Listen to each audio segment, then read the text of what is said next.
Once you have submitted the postgraduate training request, your application will go under review by the program. You can track the status of the application on My Activities page.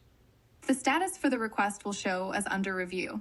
Once decision is made by the program, the status will change to either approved or denied, and the training request will now be displayed in the Closed Activities table.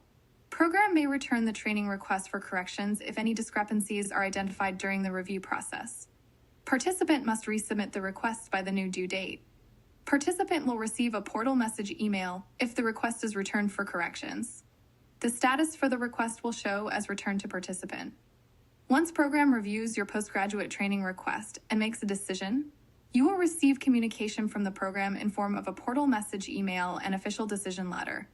To access the decision letter, navigate to the Decision Documents table on the Review and Submit page of Submitted Postgraduate Training Request, which will be located in Closed Activities table on My Activities page.